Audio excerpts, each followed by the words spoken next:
ಏನೇನು ಚಟುವಟಿಕೆ ನಡೀತಾ ಇದೆ ಅದನ್ನು ಪೇರೆಂಟ್ಸ್ಗೆ ತೋರಿಸ್ಬೇಕು.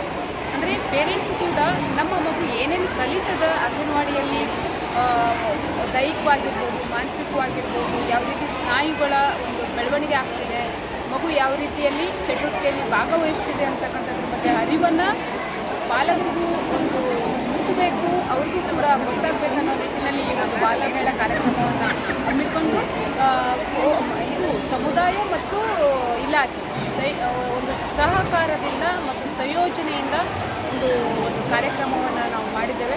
ಈ ಒಂದು ಕಾರ್ಯಕ್ರಮ ಅಂತಕ್ಕಂಥದ್ದು ಒಂದು ಅದ್ಭುತ ಕಾರ್ಯಕ್ರಮ.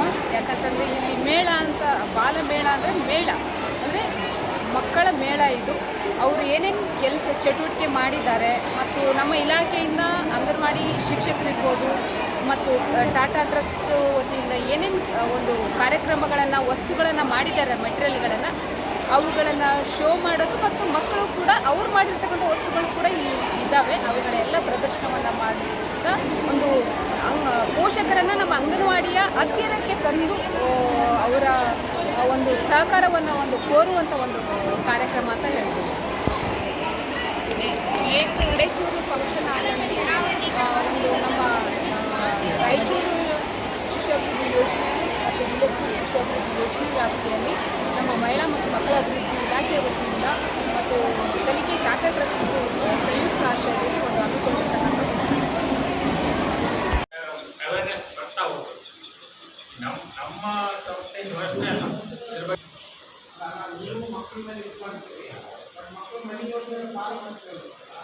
ಒಂದೇ ಜನರ ಕೆಲಸ ಅಲ್ಲ, ಎಲ್ಲರೂ ಕೂಡ ಸೇರಿ ಪ್ರಯತ್ನ ಮಾಡೋದಕ್ಕೆ ಯಶಸ್ವಿ ಆಗ್ತಿಲ್ಲ. ಅನುಮಾನವೇ ಇಲ್ಲ ಅಲ್ಲಿ, ಆ ಭರವಸೆ ನಮಗೆ ನಮ್ಮ ಕೊಡುಗೆ ಕೊಟ್ಟಿಲ್ಲ. ಹಾಗೆ ನಾವು ಉದ್ದೇಶವನ್ನು ನಾವು ಮಾಡಿದ್ದೀವಿ. ಜೊತೆಗೆ ಆ ದಿವಸ ನಾವು ಚಿತ್ರಕಲಾ ಸ್ಪರ್ಧೆಯನ್ನು ಕೂಡ ಏರ್ಪಡಿಸಿದ್ದೇವೆ, ಮಕ್ಕಳಿಗಾಗಿ ಮತ್ತು ದೊಡ್ಡವರಿಗಾಗಿ. ಮನೆಯಲ್ಲೇ ಚಿತ್ರಕಲೆಯನ್ನು ಬಿಡಿಸಿಕೊಂಡು ಡಿಸ್ಪ್ಲೇ ಮಾಡಬೇಕು. ಜೊತೆಗೆ ವೇಷ ಸ್ಪರ್ಧೆಗಳನ್ನು ನಾವು ಮಾಡಿದ್ದೀವಿ, ರಂಗೋಲಿ ಸ್ಪರ್ಧೆಗಳನ್ನು ಕೂಡ ಇಟ್ಟಿದ್ದೀವಿ. ಹೀಗೆ ಎಲ್ಲ ರೀತಿಯಲ್ಲಿ ನಾವು ಒಂದು ಸ್ಪರ್ಧೆಗಳನ್ನ ಒಂದು ಜನರ ಜೋಡಿಸೋಂಥ ಕೆಲಸವನ್ನು ನಾವು ಆ ದಿವಸ ಮಾಡ್ತಾ ಇದ್ದೇವೆ. ಅದರಿಂದ ಅಧಪತನಗೊಂಡಿರುವ ನೈತಿಕ ಮೌಲ್ಯಗಳನ್ನು ಎತ್ತಿಡಿರುವಲ್ಲಿ ಒಂದು ಭಗವದ್ಗೀತೆ ತುಂಬ ಸಹಕಾರಿಯಾಗಿದೆ. ಅನೇಕ ಸಂದರ್ಭಗಳಲ್ಲಿ ಜೈಗಳಲ್ಲಿ ಕೂಡ ನಾವು ಭಗವದ್ಗೀತೆ ಅಭಿಯಾನವನ್ನು ಮಾಡಿದ್ದೇವೆ. ಆ ಅಭಿಯಾನ ಭಗವದ್ಗೀತೆಯಿಂದ ಜೈಲಿನಲ್ಲಿರ್ತಕ್ಕಂಥವರ ಮನಸ್ಸು ಕೂಡ ಸಾಕಷ್ಟು ಪರಿವರ್ತನೆಯಾಗಿದ್ದು ನಾವು ತಿಳ್ಕೊಂಡು, ಹೀಗೆ ಭಗವದ್ಗೀತೆಯಿಂದ ಸಾಮಾಜಿಕ ಸಾಮರಸ್ಯ ಈ ವಿಷಯವನ್ನು ನಾವು ಪ್ರತಿ ರಾಷ್ಟ್ರ ಸ್ಪರ್ಧೆಯನ್ನು ಏರ್ಪಡಿಸಿದ್ದು. 5 6 7ನೇ ತರಗತಿಗೆ ಮಕ್ಕಳಿಗೆ ಸಾಮಾಜಿಕ ಸಮಸ್ಯೆ ಅನ್ನೋ ಭಗವದ್ಗೀತೆ ಸಾಮಾಜಿಕ ಸಮಸ್ಯೆ ಬಹುಶಃ ಮಕ್ಕಳಿಗೆ ಭಗವದ್ಗೀತೆಯಿಂದ ದೇಶದ ಸಂಸ್ಕೃತಿ, ಇದು ರಾಷ್ಟ್ರೀಯ ಭಾವಕ್ಕೆ ಈ ಒಂದು ವಿಷಯದಲ್ಲಿ ಭಾಷಾ ಸ್ಪರ್ಧೆಗಳನ್ನು ಏರ್ಪಡಿಸಿದ್ವಿ. ಮತ್ತು ಇದೇ ಹಂತಗಳಲ್ಲಿ ಮಂಡಪಾಡ ನಾವು ನಮ್ಗೆ ಗೊತ್ತಿದೆ ಮಕ್ಕಳನ್ನ ನಾವೇನು ಹೇಳ್ತೀವಿ ಒಳ್ಳೆ ಮುಂದೆ ಗೊತ್ತಾಗದೆ ಹೇಳ್ತೇವೆ. ಹಾಗೆ ಈ ಭಗವದ್ಗೀತೆಯನ್ನು ಕಲಿಸೋದ್ರಿಂದ ಲಾಭಗಳು ತುಂಬ ಜಾಸ್ತಿ. ಈ ಭಗವದ್ಗೀತೆ ಕಲಿಯೋದಕ್ಕೆ ಯಾವುದೇ ನಾವು ಜಾತಿ ಮತ ಪಂಥದ ಭೇದವನ್ನು ಮಾಡಬೇಕು, ಎಲ್ಲರೂ ಕಲಿಸ್ಕೊಳ್ಳುವಂಥ ಪ್ರಯತ್ನ ಮಾಡ್ತಾ ಇದ್ದೀವಿ. ನೀವು ಹೇಳಬೇಕು ಒಂದು ವಿಷಯ, ನಮಗೆ ಅಂಧ ಮಕ್ಕಳ ಶಾಲೆಯಲ್ಲಿ ಮುಸಲ್ಮಾನ ಹುಡುಗರಿದ್ದಾರೆ, ಅವರು ತುಂಬ ಚೆನ್ನಾಗಿ ಪ್ರತಿಯೊಂದು ಭಗವದ್ಗೀತೆಯ ಅಧ್ಯಯನವನ್ನು ಹೇಳ್ತಾರೆ, ಜೊತೆಗೆ ಪ್ರತಿಯೊಂದು ಪ್ರಶ್ನೆಗಳು ಕೊಡ್ತಾರೆ. ಹಿಂದೆ ನಡೆದಂಥ ಭಗವದ್ಗೀತೆ ಸ್ಪರ್ಧೆಯಲ್ಲಿ ಮಹಾರಾಷ್ಟ್ರದ ಒಂದು ಮುಸ್ಲಿಮಾನ ಹುಡುಗಿ ಈ ರಾಜ್ಯಕ್ಕೆ ಗೋಷ್ಠಿಯಲ್ಲಿ ರಾಮಣ್ಣ ರಿಟೈರ್ಡ್ತಕ್ಕಂಥ ಮಹೋನ್ನತವಾದಂಥ ಮಾದಾರ ಚೆನ್ನಯ್ಯ ಅಂತ ಹೇಳಿರ್ತಕ್ಕಂಥ ವಿಶ್ವಗುರು ಬಸವಣ್ಣನೇ ಮಾತುಗಳನ್ನು ಹೇಳಿದರಂತಂದ್ರೆ ಮಾದಾರ ಚೆನ್ನಯ್ಯ ಇವತ್ತು ಬಸವಣ್ಣನವರ ಸಂಸದದಲ್ಲಿ 779 ಶರಣ ಗಣಾಂಗಣಗಳಲ್ಲಿ ಪ್ರತಿಯೊಬ್ಬರೂ ಕೂಡ ಮಾದಾರ ಚೆನ್ನಯ್ಯವರ ಹೆಸರನ್ನು ಹೇಳಿಕೊಂಡು ಇವರು ನಮ್ಮ ಪಿತ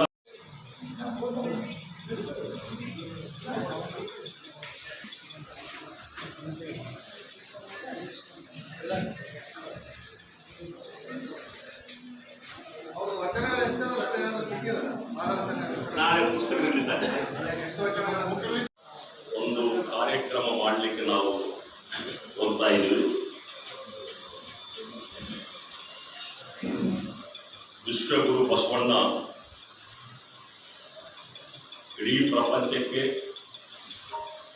ವರ್ಕ್ ಈಸ್ ವರ್ಷಿಪ್, ಕಾಯಕವೇ ಕೈಲಾಸ ಅಂತಕ್ಕಂಥ ಘೋಷಣೆಯನ್ನು ಕೊಟ್ಟಿರ್ತಕ್ಕಂಥವರು ಪ್ರಥಮರು.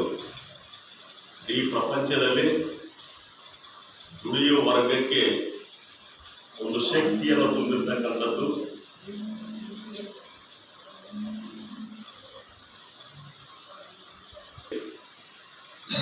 ಬಹುದೊಡ್ಡ ಶಕ್ತಿಯನ್ನು ತುಂಬಿ ಬಸವಣ್ಣನವರನ್ನ ಕ್ರಾಂತಿಕಾರಿ ಬಸವಣ್ಣ ಅಂತೇಳಿ ನಾವು ಕರಿತೀವಿ. ಅಂದರೆ ಮಾರ್ಕ್ಸ್ ಲೆನಿನ್ಗಿಂತ ಶತಮಾನಗಳ ಹಿಂದೆಯೇ ಕಾಯಕದ ತತ್ವವನ್ನು ಹೇಳಿರ್ತಕ್ಕಂಥವ್ರು. ಅಂಥ ಬಸವಣ್ಣನೇ ಮಹಾರಾಜ ಚೆನ್ನಯ್ಯನ ಬಗ್ಗೆ ಬಹುದೊಡ್ಡ ಮಟ್ಟಿನ ವಿಚಾರವನ್ನು ಇಟ್ಕೊಂಡಿರ್ತಕ್ಕಂಥದ್ದು. ಅಪ್ಪನು ನಮ್ಮ ಮಾದಾರ ಚೆನ್ನಯ್ಯ, ಒಪ್ಪನು ನಮ್ಮ ದೋಹಾರ ಕಕ್ಕಯ್ಯ. ಅಪ್ಪನು ನಮ್ಮ ಮಾದಾರ ಚೆನ್ನಯ್ಯ, ಒಪ್ಪನು ಜನಸಂಖ್ಯೆಗೆ ಅನುಗುಣವಾಗಿ ಅನುದಾನವನ್ನು ಮೀಸಲಿಡಬೇಕು ಎಂದು ನಾವು ಒತ್ತಾಯ ಮಾಡಿ ನಮ್ಮ ಸಮಸ್ಯೆಗಳ ವಿರುದ್ಧವಾಗಿ ಇಟ್ಟಿರುವುದು ಖಂಡನೀಯ. ಅದೇ ರೀತಿಯಾಗಿ 80,253 ಮನೆಗಳ ಪೈಕಿ ಕೇವಲ 60,789 ಮನೆಗಳನ್ನು ಪೂರ್ಣಗೊಳಿಸಿ ಉಳಿದ 1,20,000 ಮನೆಗಳನ್ನ ನೀತಿಗಳು ಮತ್ತು ಸಮಸ್ಯೆಗಳನ್ನು ಪರಿಹಾರ ಮಾಡಿದ ಸರ್ಕಾರ, ಸಾಮಾಜಿಕ ನ್ಯಾಯದ ಪರವಾಗಿ ಇರತಕ್ಕಂಥ ಸರ್ಕಾರ ಈಗ ಸ್ಲಮ್ ಜನರನ್ನು ಪರಿಗಣಿಸಿ